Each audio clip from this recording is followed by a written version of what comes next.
still remains a major competitive advantage for Babson here in Game 12, as he could potentially go 3 more innings if he can keep it efficient and prevent more runs from getting scored. 65 pitches for Fogle, which is, again, remarkable. As you said, they loaded the bases with nobody out and battled his way out of it, sort of.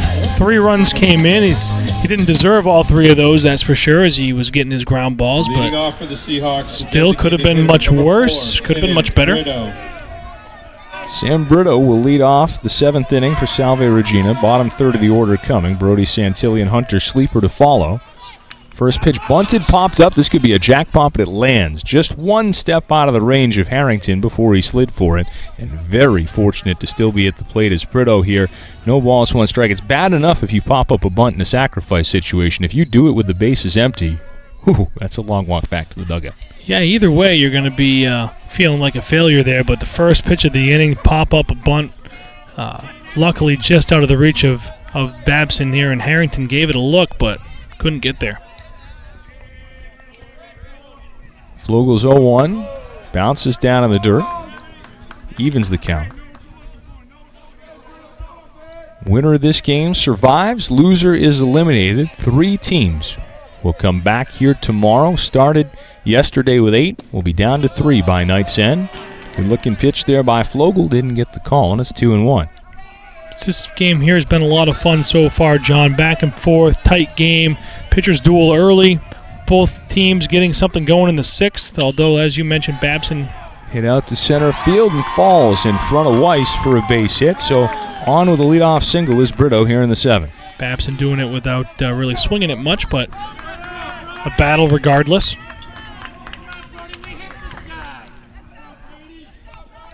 So Brody Santilli steps up to the plate. And now you're getting late in the game. You're in the bottom of the order. Bunt. Even with the lead. Sure. All right. Bunt, hit and run, steal, something's going to be going on here. And you see Salve hitter and base runner taking a look down to Coach Sorella. Halpin stays back at first base to hold on the runner, and they'll throw to check on him. Again, probably a throw over, more to see if he's going to show that bunt early, but he certainly is. He showed it very early, so we'll see if he comes back. There it is, the slash. And fouls it off back into the screen. Effective move as you get the third baseman way in there, and opportunity to open up a lot of holes on the infield. So now something else coming for Coach Sorella. Will he wipe off the slash? You see he wiped across his chest there. Might mean that that's off, something else is on. Might not mean anything. Might mean that it's still on. Who knows? I don't know the signs, but we will see. A 1 pitch is bunted, and that one's foul. So Salve having the darndest time getting bunts down here off of Flogel in the 7th inning.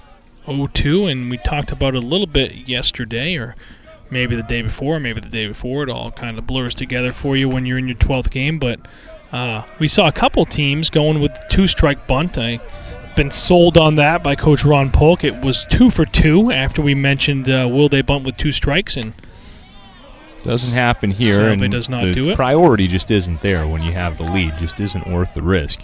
We saw 2 for 2 on the 2-strike bunts, and I think that just heightens the awareness level. 1-2 waved at and missed. Flogel picking a heck of a time to come up with his strikeout, his second strikeout of the night. Hadn't had one since all the way back in the 3rd inning. He gets one of Santilli there, and his other strikeout victim tonight comes up to the plate right now. It's Hunter Sleeper, 1 for 2, fanned as I mentioned in the 3rd, but then singled and scored last inning. Certainly seemed like he had him baffled there. Not a very aggressive swing. Defensive, which you expect with 2 strikes, but still even a defensive swing didn't seem like there was much chance to have anything happen on that approach. We're into the late innings. This is an awfully important insurance run down at first base. First pitch in for a called strike 1. So now with 1 away, the bunt probably out of the question. So what other option would you pick to try to get this runner moved along from first? Well, you've seen Coach Sorella go to the hit and run quite a bit. We'll see if that's something he thinks about doing here. But you've also seen him bunt with 1 out, so you never know. Got to know your personnel.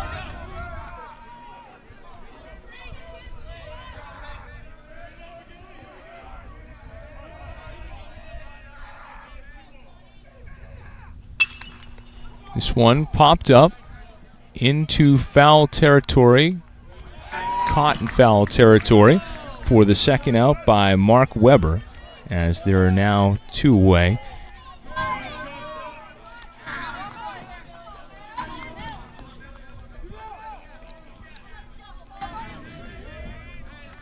The second baseman, number 1, John Militano. 2 down for John Militano. Militano is 2 for 3 on the night, grounded out back in the first inning. He's singled twice in the third and in the fifth. Militano having a nice day and a nice tournament. Ball misses low. They calling a balk there on Flogel. Must have, right? Yeah, and we've been talking about the fact that it's hard to get away with something in a 4-man crew. We hadn't seen it really implemented yet. And a balk from the third base umpire. Let's see if we can see it. I didn't see anything. Said he didn't come center. He flinched. Didn't notice anything there on the replay, but so the pitch, which would have been ball 1, doesn't count. So no balls, no strikes on Militano, who, if he could come up with another single, could get Salve the cushion back in the 7th inning. Do you see a balk on that replay? I didn't really see anything. Well, not the only best thing I saw is he kind of went into the glove a second time, but if that was the case, it was the second base umpire would have called it, and he didn't. So that pitch misses upstairs, and it's 1-0 anyway. Seems like same thing he's been doing pretty much every time, which no deception there, but he's got the angle. Vogel's 1-0, had some extra zip on it, gets in there for strike 1. If Militano can keep it going, Colton Aremian waits on deck. He's 0 for 2 tonight. And they call another ball. What do we have going on here? So now, if they're choosing now at this critical juncture in Babson's season, let's take a look, to nitpick on that's balks. A balk. That's 100% a balk. So that is a good call. You could see that all the way. The replay clearly showed the balk. I questioned the one before that as I didn't see anything, but that was a balk. Parents don't like it. All right, I didn't see it on the first try. Can you explain to me what the balk was here? Now sure, that we got a second. We can see that replay again. Let's fire it back up.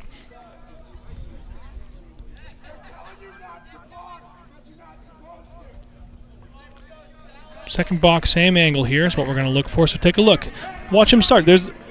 Watch him flinch.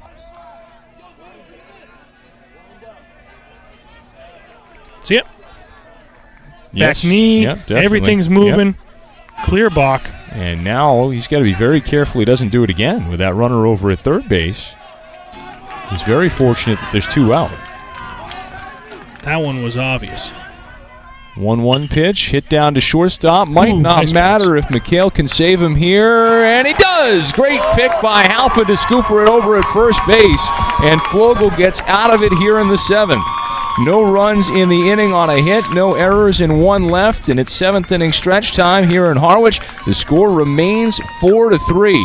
So some extracurriculars there in that 7th inning, but it doesn't change the score, and Babson will get a chance to tie it in the bottom of the 7th.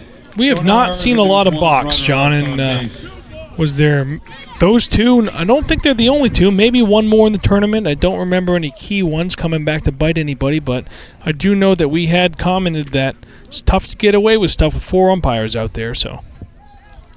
Brian McHale going to lead it off. He'll be followed by Jack Halpin and Ryan Arena.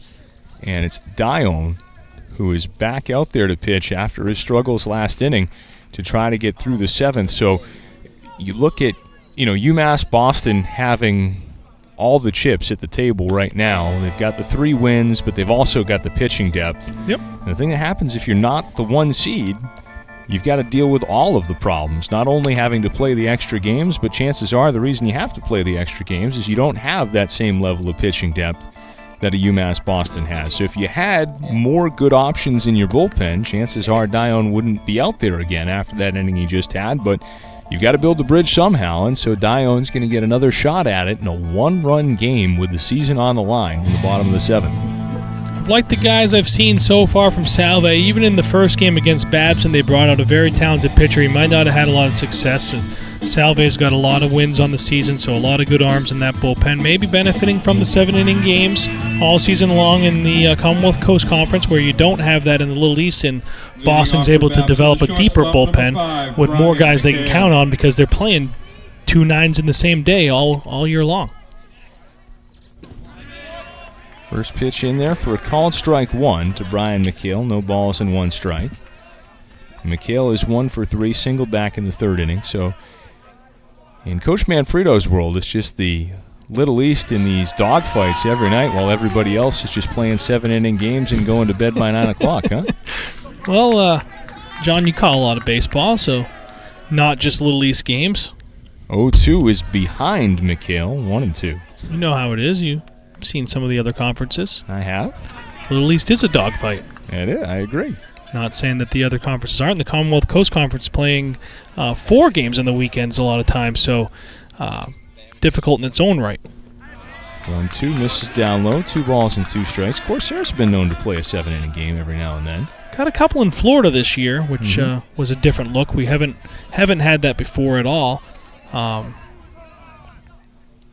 2-2 pitch, hit out to left field, and making the catch on the pop-up, the sleeper at shortstop, 1 gone in the 7th. Well, I think it's clear that I do believe the Little East is the best conference on the planet. I am very biased there, but the point making that it's a different way to build your team when you're going to play those 2 nines in one day allows you to build the bullpen a little bit more, and maybe the opposite way when you're going to play those 4 sevens, you give it to maybe develop your starting pitching a little bit more. So just a different look, really, when you come back and play 2 nines in one day like Salve is now when you're not used to that.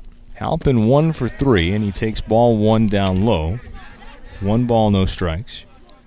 Halpin struck out swinging in the 1st inning, singled in the 4th, and flew out to right field in the 5th. 1-0 pitch. Misses down low. This has been feeling like Friday Night Lights to me all night long. This has had very much a high school football type of weather feel to it. I've got the runny nose and everything, but I'm starting, I think, to see my breath a little bit as we push into the late frames. There was a really warm midweek game this year at Suffolk. We went out to Suffolk, and it was probably 80 degrees or so, and it was a nice day. Back down on Buzzards Bay, what was it then? I don't know, but we were out at Suffolk, and we were all off the bus and starting to stretch and feeling good, and we could all see our breath, and we couldn't figure out why can we see our breath here. So warm out, of course. So warm out, but then we started to speculate, and no scientists, but being so close to the airport, maybe we were breathing in jet fuel. And yikes. Did you have TSA clearance to be in the dugout that day?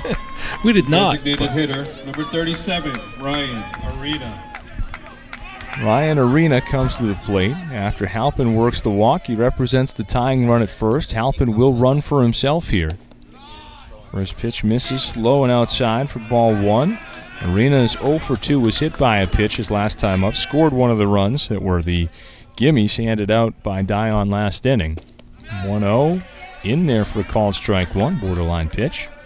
Certainly can upgrade off of Halpin speed-wise at first base. We've seen him play an excellent defensive first base, and when you're only in the 7th, it's a pretty good chance that spot is going to come around again in the order and has a way of being in an awfully critical juncture in the game.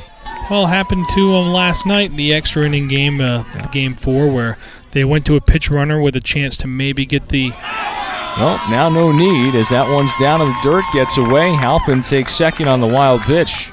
Talking about it again, the pitcher's having the confidence to throw that ball in the dirt because Vargas is just so good, but now it's just the ball just seems to be getting by him, and that's a wild pitch all day long, a pitch that is very tough to handle, and not trying to get down on Vargas here, but that's another one that gets by. There is a mystery right-handed pitcher throwing in the bullpen for the Seahawks right now, but he's not cut down to his uniform jersey right now, as you mentioned, not getting used to the conditions. So you have to wonder how ready he's going to be or what kind of a timetable he's on. Coach Sorella just yelled down to him, told him to take his jacket off, and trying to deceive you, John, so you can't see who he is. Maybe international man of mystery, perhaps? Could be.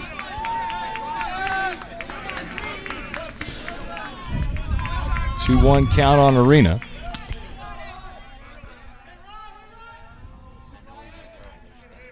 Dion deals and misses well outside. Hitters count now for Arena, 3 balls, 1 strike, and just amazed that Dion's still out there. 4 walks, a hit batter, and now a 3-1 count later, to say nothing of the wild pitches. You mentioned when he came in. Quick look at his numbers. Ball 4 in the dirt. I mean, this just is unsustainable. You got to get him out of there. Not a strike thrower. You knew it before he took the mound. Thought it was going to be a high-risk, high-reward type guy, a strikeout guy, and in the situation they were in when he entered, they certainly needed a punch-out or a quick out anyway, and that's going to be close to it for him. I got to say, going to be maybe to stall because the pitcher in the bullpen has not thrown many pitches. You saw him, he had his jacket on. So was the stoppage before not an official mound visit? Tommy Seaver. There's the call. So we have changed pitchers. I don't know how many pitches Seaver got a chance to throw. Maybe that's one of the reasons you saw Sorella, Coach Sorella that is, saying, hey, take that jacket off, let's get going, because he sensed the end was near. All right, hold on. Hold on. I got the question of the tournament for you right now. Oh, geez, I'm not ready. I'm not ready. Sitting down. Okay, I'm ready. If you have Tom Seaver on your team, why didn't he start? Well, you know, try the veal, folks. I'll be here and have been here all week. If Seaver can come in here and win the next 2 or 3 games in a row, Hall of Fame status, make you look like a maybe this is Tommy Seaver's son. You have Tom Seaver and you have Tommy boy. I'm guessing we would know about that by now. True. If that were the case. Tommy Seaver, 1-1 on the year with a 7.56 ERA. Making his 7th appearance of the season, he's thrown just 8 1/3 innings all season long. 7 runs, all earned on 8 hits, 9 strikeouts to 4 walks. And when your pitching depth gets tested in tournament play, your pitching depth gets tested in tournament play. This is one heck of a spot for Seaver to have to come into with the season on the line. Time run at first. 16, Go-ahead run at the plate. And you're sending the junior from Rocky Hill, Connecticut out there into the deep end to try to get out of this jam. Yeah, Bell. Bullpen again. Maybe you just got a lot of arms, a lot of guys you like, and you're going to get a chance to get them in here now. Or maybe you're in your 4th game in 3 days, and like you said, the bullpen's depleted. We saw game 1. Salve Regina had to go to 4 or 5 pitches, which you don't want to see out of the gate, and that loss to Babson, where Babson was really rolling. Ooh, how about this? Corey Popolowski, who threw a complete game earlier today, up and throwing in the bullpen. Cut it out. Mind blown. Maybe just borrowing a jersey. No, that's Popolowski. Sometimes a kid will come and say, hey, I lost my jersey, and you say, who's not available today? Right. Well, Popolowski's not going to pitch. Give him your jersey, Popolowski, but that looks like Popolowski. That would be quite the move. Pitched a complete game shutout, if I recall correctly, earlier today. Popolowski, the senior from Syracuse, New York, and 10, if you lose, career's over, so give me the ball, coach. Why didn't he say so 15 minutes ago? Maybe he did, and maybe coach said, that's ridiculous, Popolowski. No. Take a seat. I've got options. Wait a second. Popolowski, you sure? Get your stuff. You're going to warm up. Sign this waiver.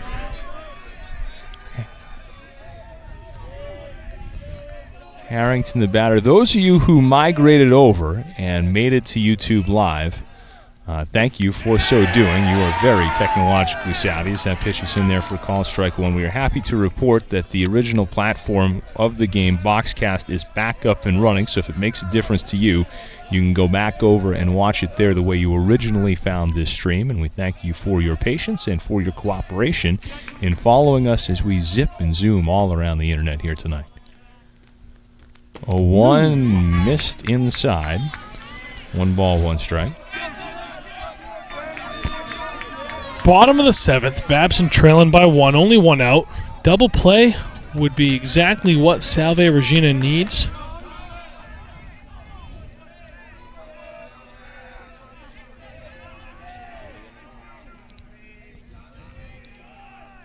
One pitch. Down low for ball 2. Pretty close, just a little low. Close as relative term, yes. Yep, and need a little bit closer. Sequence from Vargas, you saw him using touch signs earlier, going back and forth a little bit depending on the situation. 2-1, ball 3, and if you're a Babson hitter, there's really no reason to swing right now. Well, 3-1, hitters count. Got to think the fastball's coming. You're looking in one spot. If you get your pitch, inner half if that's your spot, outer half, you're looking for one thing that you can hit. If it's not there, you take it. Just because it's a strike doesn't mean you need to swing at it. You want your pitch here. 3-1, swung on, popped up, and as I was saying, no reason to swing. Do him a favor, and now there's 2 out. That looked like it was there on the inner half too, but if you're going to get the fastball in the inner half, going to want to try to clear it out and get it into the outfield, not pop it up over to third base. That's a good pitch there to jam him up, and big out for Salve Regina. Now 2 away. In the last 2 innings, Salve has issued 5 walks, a hit by pitch, and thrown 3 wild pitches. And despite all of it, they're an out away from getting out of the 7th inning with a lead. Eric John now the batter. John had 5 hits in the first game today. As that one's in for a called strike 1. He's 0 for 3 in the second game of the night for Babson. The question I'll pose to you, John, is if they're able to hold on and win this game, and they got to win 2 games tomorrow, if they're already warming up the pitcher who threw a complete game earlier today, who the heck's left to win the next 2? Right field, Bugs Bunny. Second base, Bugs Bunny. Shortstop, Bugs Bunny. Pitcher, Bugs Bunny. Catcher, Bugs Bunny. Poplawski has settled down out there. Nobody throwing now for Salve. Looking like they're going to rely on the third out to be made here.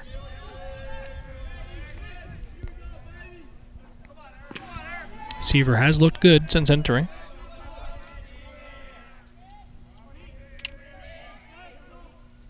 One misses low and in.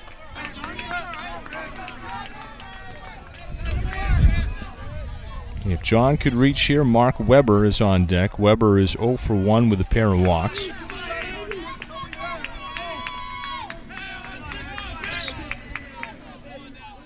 John set an NCAA tournament record, at least with respect to Babson's program, with a 5-hit game earlier today.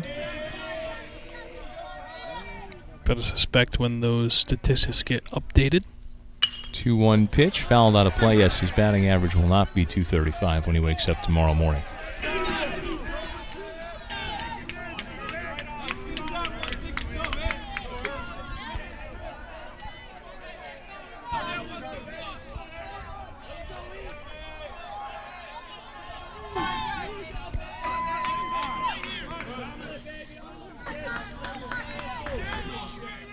Now, if we were in Wareham, we could start a fire, which they allow, and keep ourselves warm. They allow warm. it, but they get away with it. I don't know if anybody would allow just building a fire at a baseball game.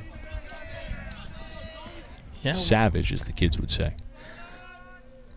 2-2 outside, and the count runs full. You remember last year when I had to miss a game for a trip that needed to be made. I came back after missing one game, and there had been a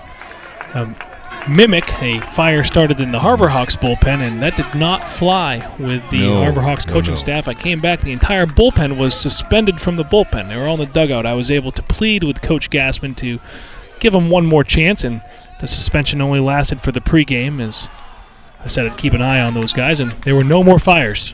Time called, and when Sean says he had a trip that had to be made, it was either for a cake tasting or a Huey Lewis in the News concert, just to fill you in on the part that he left out of that sentence. Trip to the Melody Tent. Payoff pitch will hold as Seaver looks the runner back to second. Huey Lewis has no dates at the Melody Tent on the schedule right now. I don't know. He might coach all the games then. If anybody's listening out there, if the Chamber of Commerce is not at the sandwich shop, can we get Huey Lewis in the News to the Melody Tent? Runners will be on the move. Seaver deals a payoff pitch, not even close. Another walk. 6th walk of the last 2 innings, and Babson is somehow still trailing. Halpin over to third, Arena up to second, and John aboard at first. Taking a look at that pitch. Nothing to offer at there. Ball 4 all the way. Mark Weber. Bases loaded. Mark Weber certainly knows the drill. He's 0 for 1 tonight. Took a walk in the 5th, took a walk in the 6th, and if he does it again in the 7th, the game would be tied.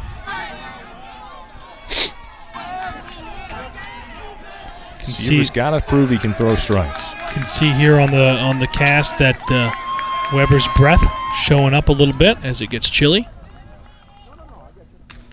Foul ball, straight back to the screen. No balls and 1 strike. Some blankets have been deployed around the crowd. Cameraman Nick, see his breath as well. A lot of people starting to notice that it's gotten quite brisk. Has anyone stopped Nick for an autograph in the parking lot yet with all this? Well, you know, the problem is we talk about Nick and he's kind of radio famous or broadcast famous, but his face hasn't been out there, and he refuses to wear a name tag. Refuses. My kind of guy. Seaver's 0-1, swung on, foul tipped. And so Seaver 1 out away from getting out of the high wire act in the 7th. Bases loaded, 0-2, 2 outs.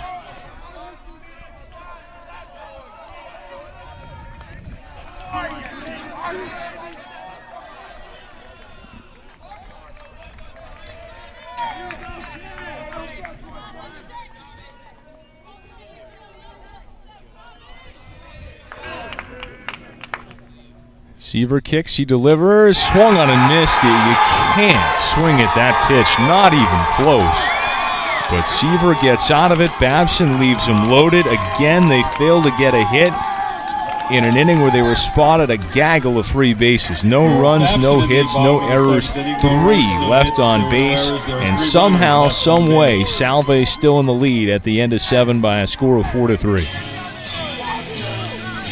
Big strikeout there, and as you said, takes him outside the zone. 0-2, changing the eye level, somewhat in what people might call a waste pitch, which we have talked about how we don't like that term. Want to give him something to offer out there, and he offers at it all right. Love this look here. Swipes the flow and lets it go. Matt Harvey over here. Rocking out to the tunes maybe, grab a handshake. Let's do it. Ken Rotuno coming out to the mound for Babson as he'll come on in relief of John Flogel, who was very good in 7 innings worth of work here tonight. Rotuno, the senior right-hander out of East Islip, New York, has been arguably Babson's most reliable relief pitcher this season. Ladies and gentlemen, can I have your attention, please? And he is 2-1 on the year with a 1.59 ERA, making his 9th appearance out of the season. And Rotuno has gone 28 in the 3rd innings. He's allowed 7 runs, 5 of them earned on 18 hits. 20 strikeouts to 10 walks. Opponents batting .189 against him. He's a reliever that Salve Regina sorely wishes they had in this situation to be able to go to. But for Babson's side, Rotuno going to see if he can just keep this game where it is at 4-3. And the way Salve is pitching it right now, you've got to figure the Beavers are going to get another chance tonight. Thing is, John, you know, we're talking about the lack of success maybe from the relief pitchers, but 3 runs through 6 innings. How they're wiggling out of it, I don't know, but they're doing it. They're getting big pitches, they're making plays, they're getting strikeouts. Babson hasn't gotten a hit in the last 2 innings. That's how they've done it. Keep them on their toes. Colton Aremian leads off the inning. Aremian was hit by a pitch his last time up. He's 0 for 2. Takes a strike on the outside corner, 0-1.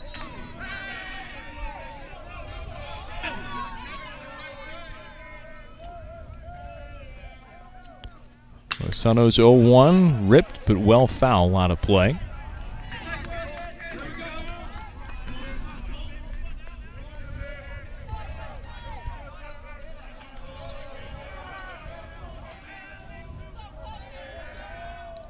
The 0-2 waved at and missed. Good morning, good afternoon, good night, Colton Aremian. So Rotuno fans the first batter he faces, and now he'll get Alex Perry.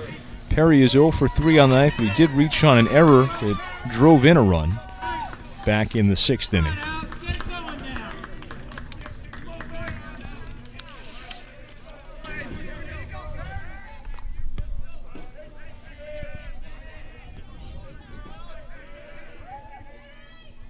First pitch fouled right back at us. Screen caught it. Luckily for us, we have a screen. If that was another 6 feet to our right, we would have been looking at maybe lights out in the souvenir shop as that was coming in. Still open. It is still open, and, it's about 2 hours ahead of schedule for us right now. Rotunno's 0-1. Down the middle for a ball.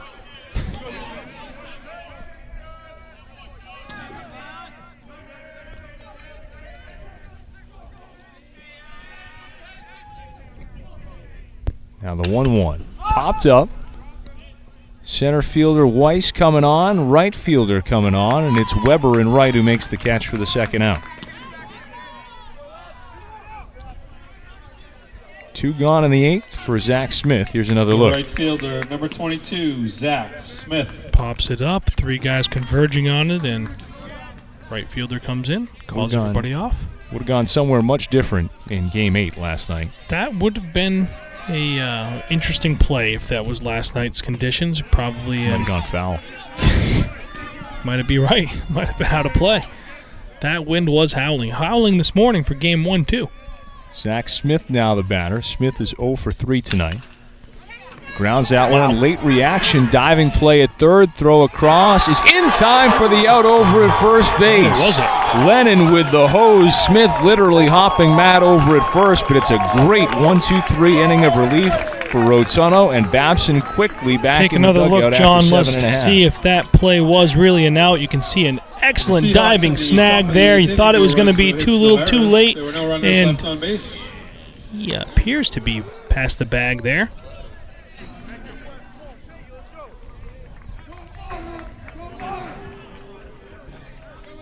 So we'll head to the bottom of the 8th. We just got our U-Stink. Second U-Stink of the day from the parents. Different, maybe the same group. Maybe the same guy. We get some repeat. Got some recurring customers here. Yeah. You could buy that all-tournament pass for $30. Is that what it costs? Your money's worth, yeah.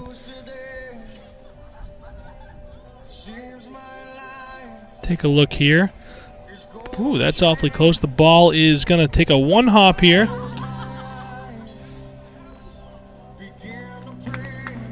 He has him.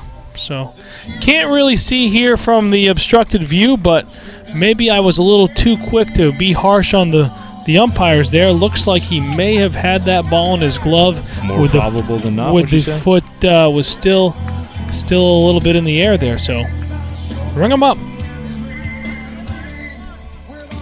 Head to the bottom of the 8th. Seaver going back out to the mound. We do not use the term more probable than not in this press box. You're all Patriots here, John. Got a preponderance of evidence that ball was in Halpin's glove. Going to launch an investigation. I don't know how much loot we can get from Mass Maritime Academy to sponsor that, but a couple million ought to do the trick. Mass Maritime are the sponsors of the tournament here. David Lennon stepping up to begin the bottom of the 8th inning. Third baseman number 6, David Lennon. Lennon is 0 for 1 tonight. Struck out looking in the 2nd. Put down a sacrifice bunt in the 5th and worked a walk in the 6th. Babson has worked 6 walks plus a hit by pitch in the last 2 innings, but they've not gotten a single hit. And that's the reason they're still trailing right now by the 4-3 margin as Tommy Seaver is back out on the mound. Coach Sorella signaling in pitches from the dugout. First pitch is in there for a called strike 1. Now, Vargas was flashing his index finger back at the dugout that whole time. What would that mean? Some type of communication. Obviously, maybe Vargas wants to let Coach Sorella know where the setup is, location of the line, pitches. And there's the hit. Where was it when they needed it? Nevertheless, Lennon is aboard to lead off the 8th. And the tying run is at first base with nobody out. Sometimes the information you want back from the catcher has to do with the setup and the location of the batter in the box. You can't really tell the in and out. You're not so much looking to have a conversation or get his opinion, but you do want to know, hey, is this guy somebody that we can get inside on here? Where is he setting up? And maybe there's some type of signal system for Salve there. No action in the Salve bullpen, which would lead you to think they might just be leaning on Seaver for 6 more outs here, which would make this very much a Mylanta game in the Salve Regina dugout. Salve with a total of 7 saves on the year, all spread out, so no actual closer, so to speak. Bunt foul as Gill ran through it in the box. The highest save total on the staff is 2, which is repeated by Frank Lemieux and Jonathan Lynch, who has already been removed from the game, so he won't be coming back in to get the saves. Connor Gill has an RBI single. That was back in the 5th. Had a sacrifice fly in the 6th. He's been very productive tonight for Babson with a pair of RBI. Interesting to see a team with so many wins with so few saves means that they've maybe been really putting it 2 teams on offense. There's a bunt. Seaver can't come up with that one, and he will not pose for the camera after that. Runners at first and second with nobody out in the bottom of the 8th. They rolled through the conference tournament with winning their last 3 games 10-0, 12-2, and 8-2, so no save opportunities there.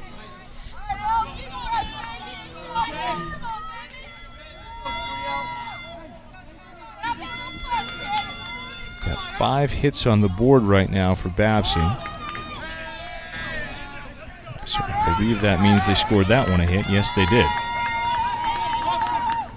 Another thing, talking about how you build your team based on your schedule and all the 7-inning games in the Commonwealth Coast Conference, and they play an awful lot of them and back-to-back doubleheaders, 4 games on a weekend, but maybe the lack of saves here, it reflects that lack of opportunities. The starters who pitch deep into games, complete games, possibly as well.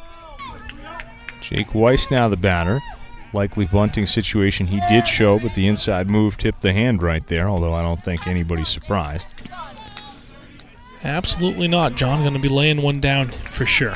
Weiss was hit by a pitch in the 1st, grounded out back to the mound in the 3rd, walked in the 5th, struck out swinging to end the 6th. Babson had a bases-loaded threat at that time. All the signs here for the defense comes from the 3rd baseman instead of from the catcher, so that's a different look you don't see a lot of. The defensive bunt coverage signaled from the 3rd baseman to his teammates.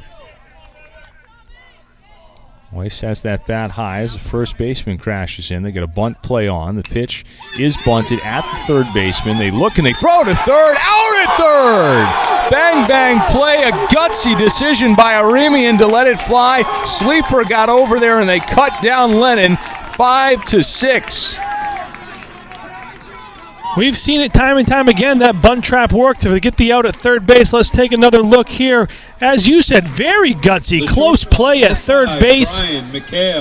Gets the call anyway. Very close. The 4th time maybe we've seen in this tournament, John, a bunt trap run to retire the runner. All the 3 others were by Arcadia, though, and they had all come from the other side of the diamond. Very true. Very tough to turn and make that throw from a 3rd baseman. You got to rely on your shortstop to get over there, and he was. Very close play. First pitch to Brian McHale, misses high for ball 1. Let's take another look. We have another angle here, John. He is out. Just barely. By a hair. Out. Nice call over there by Fred DeJesus at 3rd base. He's been looking for something to do all night. Ready when called upon. 1-0 pitch, foul, off the roof of the souvenir stand. Another foot and a half lower, and that is danger for our friends in the souvenir shop who are all bundled up. Blankets in there. They've got an unfair advantage. They don't have to buy them to use them. So I just got word, and in here from former UMass Dartmouth assistant coach and former Salve Regina assistant coach Ryan McCarthy that the friendly tap is indeed still open in Cumberland, Rhode Island. I'm glad that was #fake news. Ground ball down to shortstop. Chance to get out of this. Flip to second for 1. Back to first. Save! Very close at first, and they are livid in the Coach Salve Regina dugout. is fired up, and we haven't seen a coach get this fired up yet in the tournament. Coming over to talk to Steve Williams. Emphatically throwing the clipboard down. I'm sure we'll have another look at it.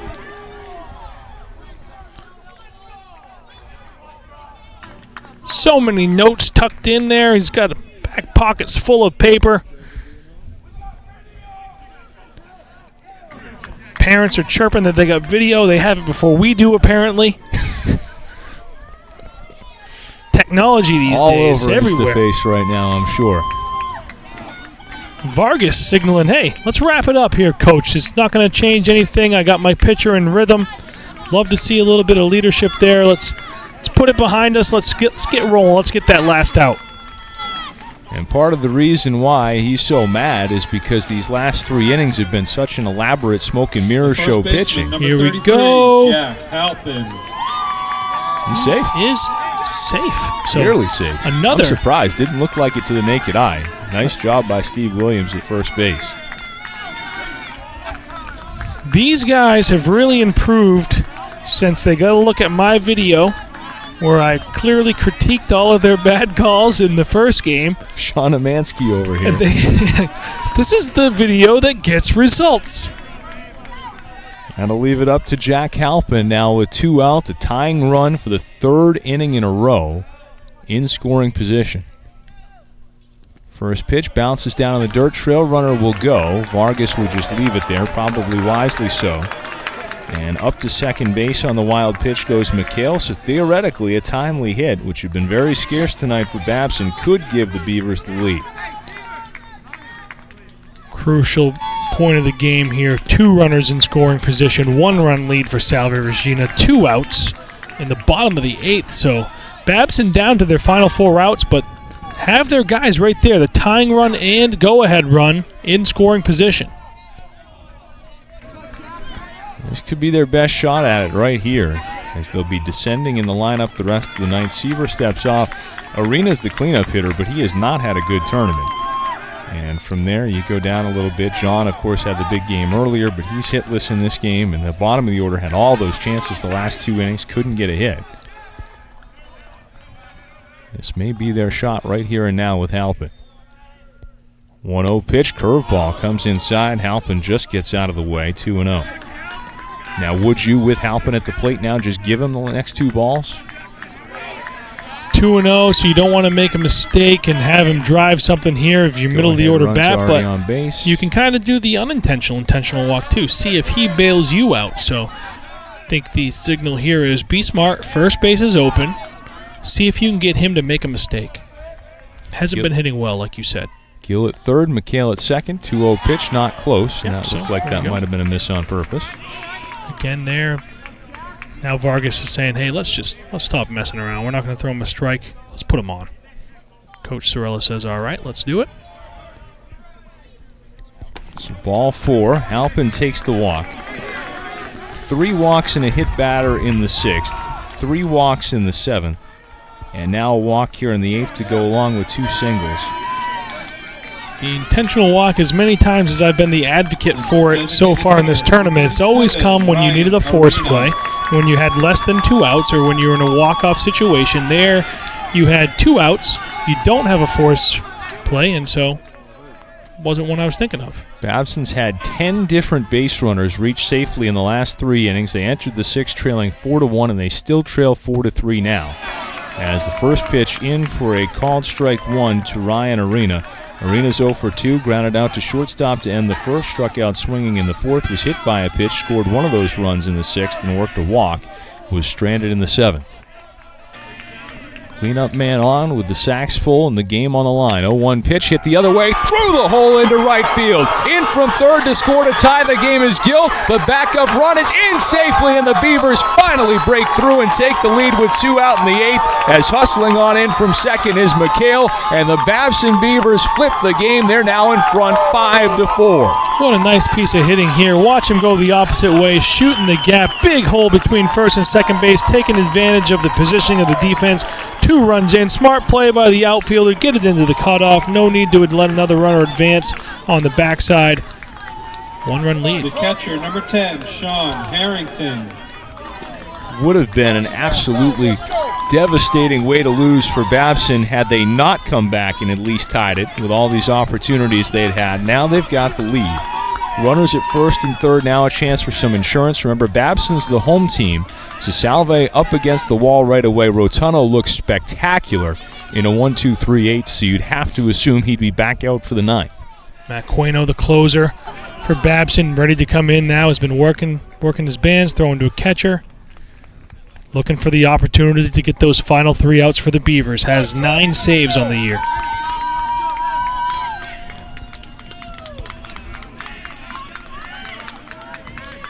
Runners at the corners with 2 down for Harrington. First pitch misses low and outside for ball 1. Still no action in the Salve Regina bullpen.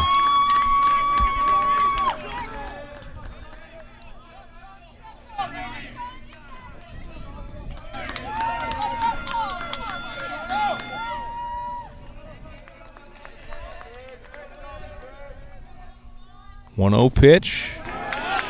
In there for a called strike. Harrington could reach here. Eric John is on deck.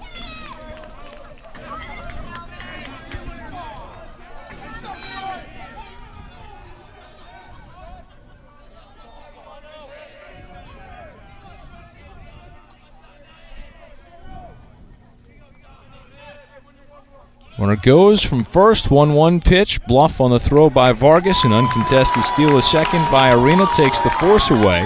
And now a base hit could open it wide open for Babson. 2-1 the count on Harrington. Arena to second with Halpin still at third. Got to get that third out here now. Got to get it as earlier if you can, but even important here. Still a 1-run game. Don't let them break it open here if you're Salve. Give your offense a chance to get 1 and tie it, or 2 to take the lead.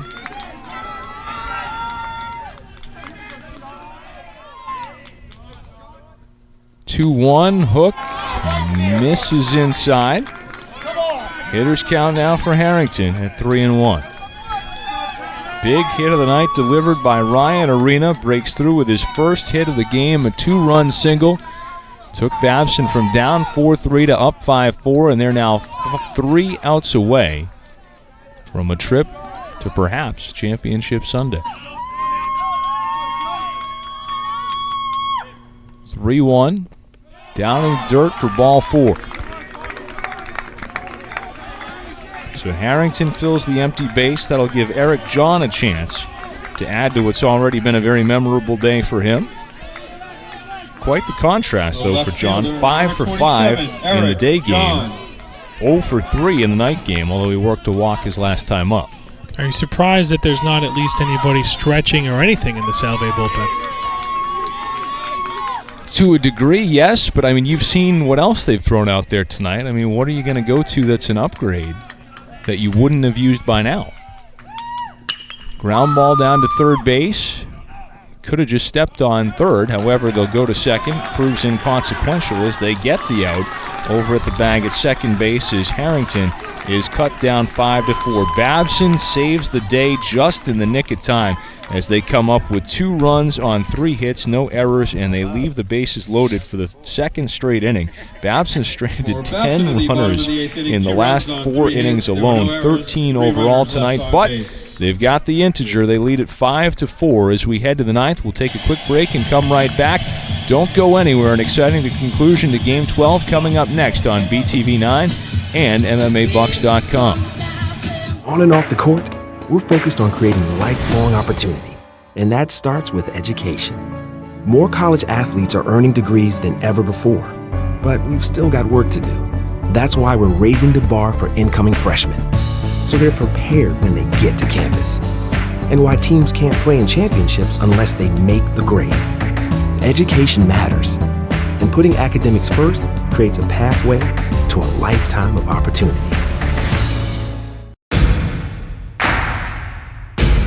It starts right when you hit the court. You imagine your finest moment. The game-winning shot that gets you to the dance. A monster dunk or no-look pass, and cutting down the net. Sports lets us dream of our own success and prepare us for our finest moments on and off the court.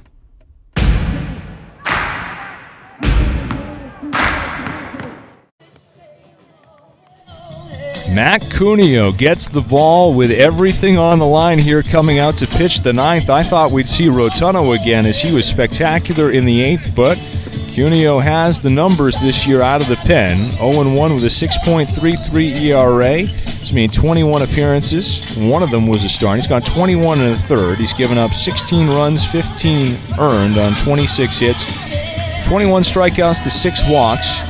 Opponents batting .292 against him on the year. He has 9 saves on the season, so an ERA that high, probably just had 1 dreadful inning, which for a relief pitcher can ruin you for the whole season. But 9 saves, that's why Matt Noon is giving him the ball and trusts him with the season on the line. He's a junior out of Ashland, Mass. in the Dexter School, and he's got to set down Vargas, Ketch, and Brito to try to get Babson into Sunday. One thing's for sure, we're going to have an exciting finish here, John. That we will. It's been an exciting night. Haven't had a game this good all day. We were definitely due for one, and we got one. First pitch up over the catcher's mitt to the backstop, 1-0.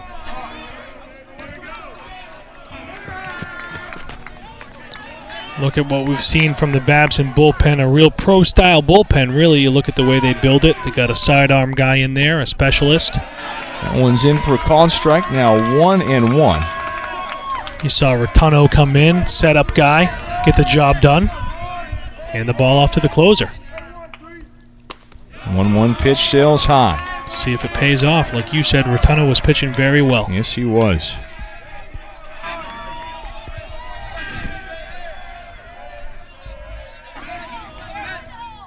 Cuneo's 2-1. Call the ball. They had to go back and correct it in the truck as they had put the strike on the board. It's never a good sign. No. 3-1. Misses for ball 4. Oh, those leadoff walks. Christian Vargas aboard to lead off the 9th, and here we go. Buckle up, everybody.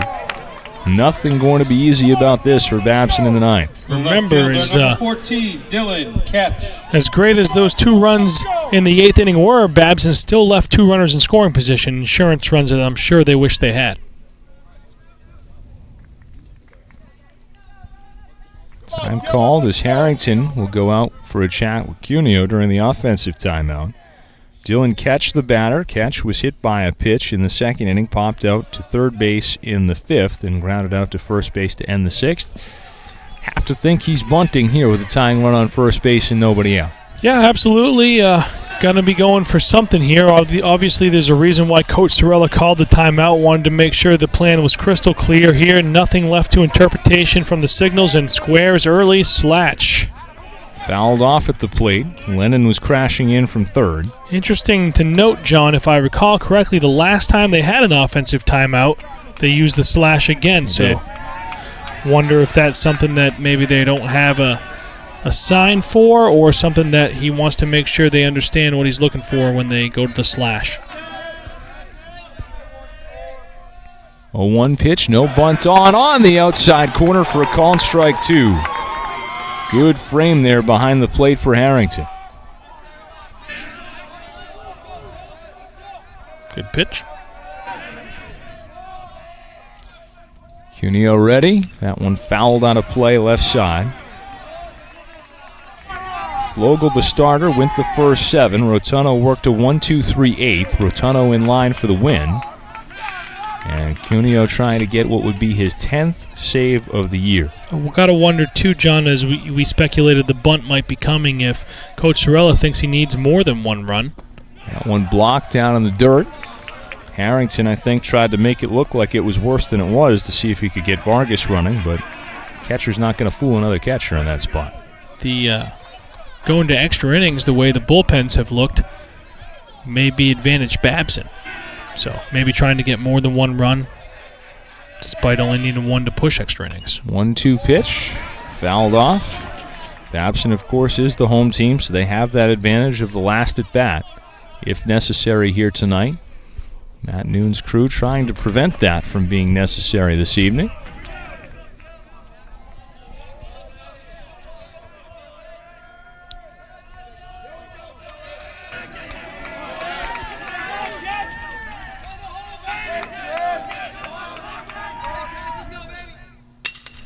Ground ball down to shortstop. Could this be another one? No, nothing doing. An error as that gets away. Booted it short by Brian McHale, and the back door left wide open for the Seahawks now. Take another look here. Ground ball, shortstop, routine double play, but you can't assume it. nobody, and then the ball gets away there as he tries to flip it to second base even after the out's not there. Vargas smartly stays at second. Designated hitter number 4, Sam Brito.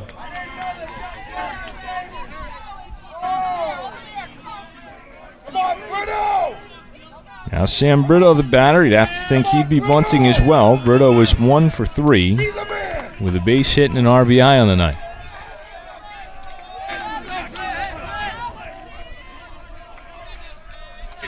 Infield in for Babson again.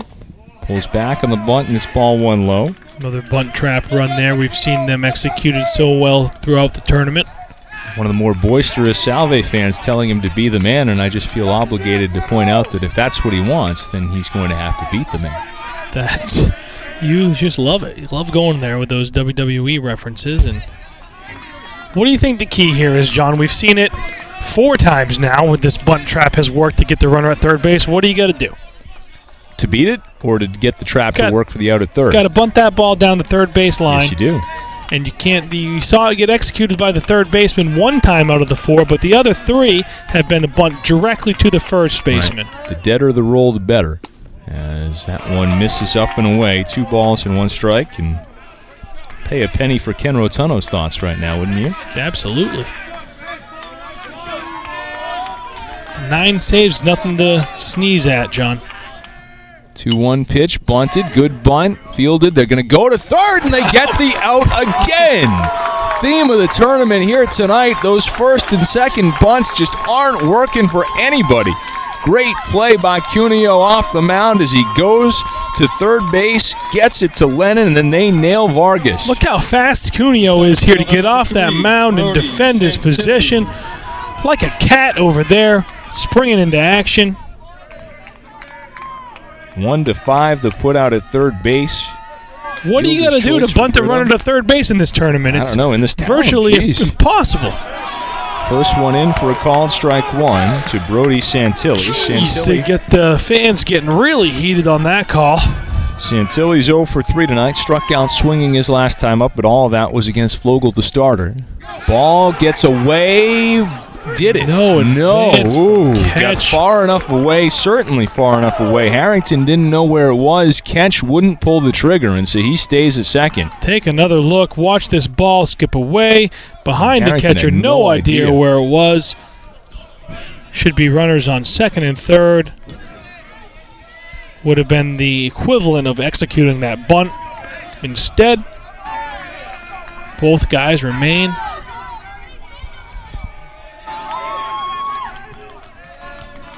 1-1 the count on Santilli. The pitch hit down to third base. They'll go to second for one. Chance to end it here at first. Safe. Finn will have at least one more.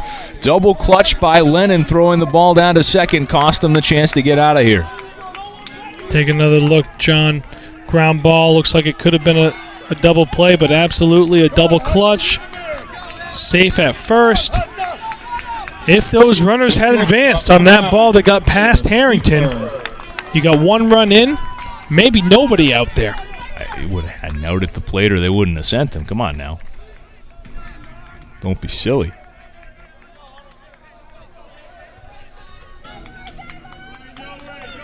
Runners at the corners with 2 away now. Hunter Sleeper, the batter. Who would have gotten out at the plate? If the runner was at third base, he would have just scored. On a ball hit that shallow right at the third baseman, you think? No, you're right. As that pitch misses for ball 1 on Sleeper. He had a hit back in the 6th inning. Scored a run. At the time, Salve had a 4-1 lead. Struggled to build the bridge, though. 1-0 pitch. Misses away. Hitters count now for Sleeper. They've got the empty base, but hate to put the go-ahead run into scoring position. Absolutely right. You don't want to do that. Militano waiting on deck, hoping for a chance. 2-0 outside again, but that one's going to be called a strike. Harrington reached across, grabbed it in the other batter's box, and that's a gift call for Cuneo. Yeah, looks like Sleeper surprised that that's the way the call went. 2-1 pitch. Misses down low. 3 balls and a strike. Could have been ball 4. The pitch before that had been called outside, but must have got the corner. Advancement to Sunday on the line. Runner goes from first, 3-1 pitch, is in for a called strike 2. Taking second, uncontested, is Santilli, so there goes the force play. Seemed like everybody a little confused on if that was a ball or strike. Harrington not making any effort to throw down, but also with the tying run at third base, you don't want to get suckered into making a mistake. 3 balls, 2 strikes, 2 out. Go-ahead runs on base. The pitch fouled back to the screen. We'll get at least one more. All coming down to this in Game 12. Catch the runner aboard at third, reached on a fielding error. Santilli at second, a fielder's choice and a stolen base. Cuneo looking for one more pitch to get Babson through Game 12. Here it is. Swung on, fouled out of play. Don't worry about it, out of play. We'll get at least one more. Tension is mounting. Babson Beavers looking to match a program record for wins set back in 2002. Most importantly, just trying to survive. Here's the payoff. Misses up high, ball 4, empty base full, and it all comes down to this. John Militano steps to the plate with his team's entire season on the line. The second baseman, number 1, John Militano. Militano 2 for 4 tonight with singles in the third and the sixth. He grounded out to shortstop his last time up. 2 outs, you can play a regular defense, but you got to be aware of the bunt, so the third baseman will be in. First pitch in on the inside corner, 0-1. Militano can bunt for a hit, has speed. Pressure will be on the defense if the ball's on the ground.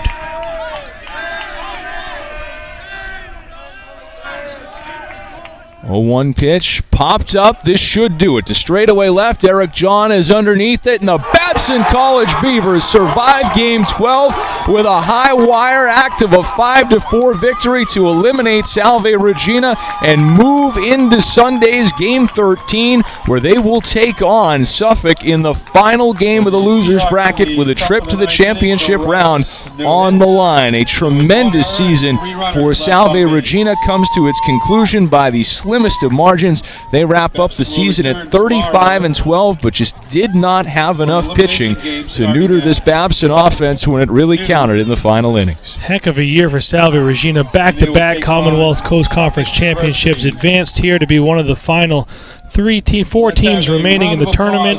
Like you said, John, it might have come down to the bullpen here. The Babson Beavers able to rally in the 8th. And this inspired season for Babson College since losing their teammate Dan Cooney earlier this year just continues to roll.